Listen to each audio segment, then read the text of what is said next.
Well, hey there, Garrett. What you doing? I'm getting this Street Avenger carb all primed up.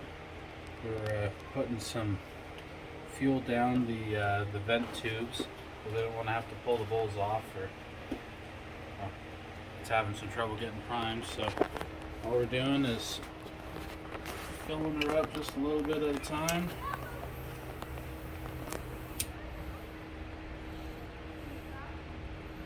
With our handy dandy Harbor Freight electric fuel pump. Again, they don't sponsor us, but boy, it'd be nice if they did, wouldn't it? I guess we got to get some subscribers first.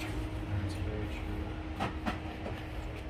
How long have you had this hair monstrosity, Garrett?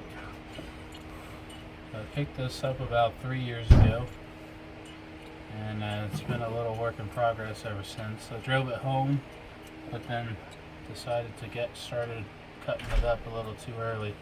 I could have enjoyed it for a little while, but well, my brain wouldn't let me do that. Well, you got yourself in a rush, didn't you? I got all up in a rush. But now that we got this old carburetor back on it, it'll actually stay running, which is that's half the battle right there. So we'll finish priming up this rear bowl. Put about a squeeze bottle of each in, and it seems to like that. What size engine you got in here? So this, as far as the best of my knowledge goes, this is the original 289 Ford small block Windsor, and the previous owners did a little bit of work to it where they rebuilt it, and they did a little bit of a stroker kit on it. So they took it up to a 302, and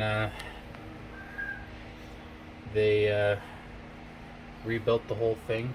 So now it's a 5 liter, or well, they say 5 liter, but really it's 4.9 liter. And it'll compete with the best of them for sure. So this is the original 302 stroked. Original 289 stroke. That's right. Okay. And it looks like you've been doing some modern wiring upgrades. That I have.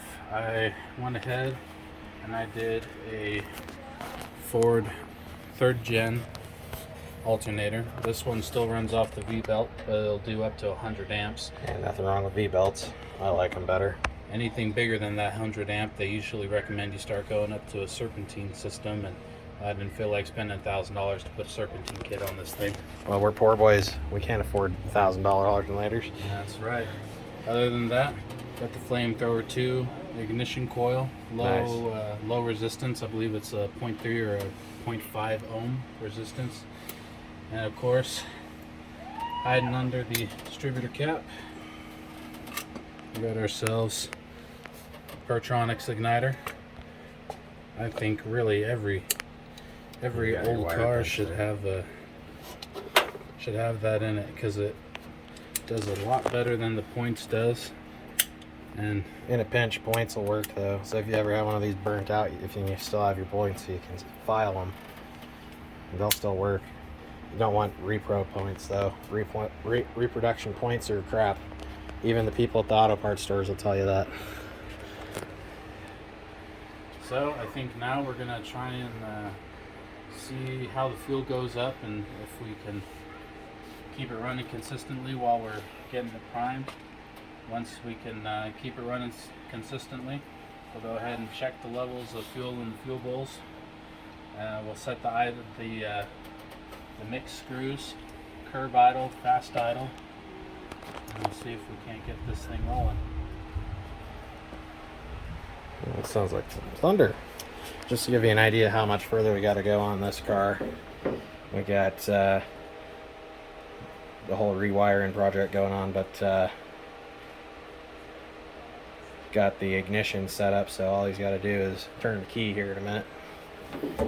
So he's going to do that, and hopefully be one step closer to driving it here in a couple of days. You ready to fire up, Garrett? Yeah, let's give it a try.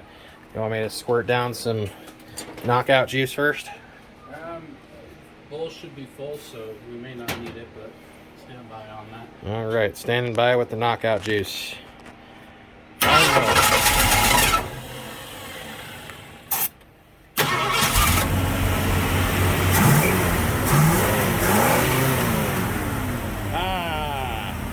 Listen to that V8 purr.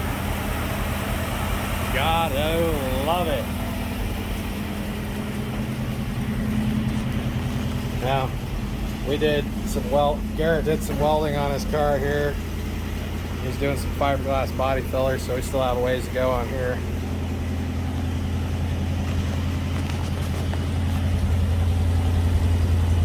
I think we're gonna do a different exhaust, but sounds pretty darn nice, if you ask me.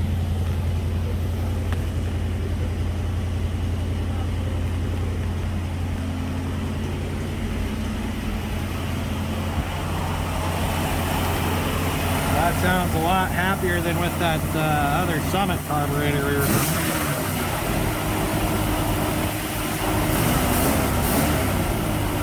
Now it's going to be a little bit higher idle because we're still letting it warm up.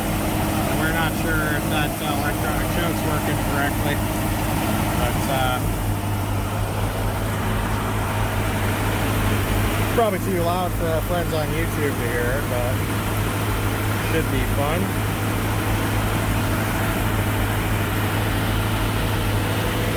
What are you doing right now, Garrett?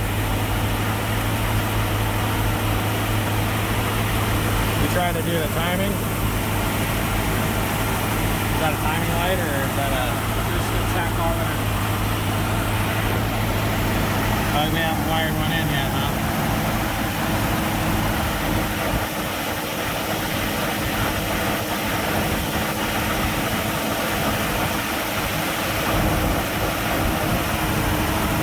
I'd say it's about 1200 right now. What's that thing telling you?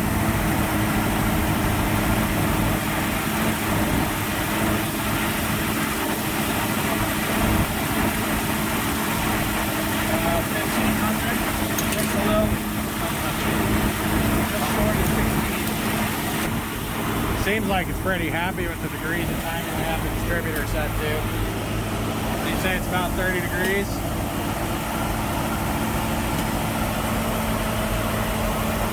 So usually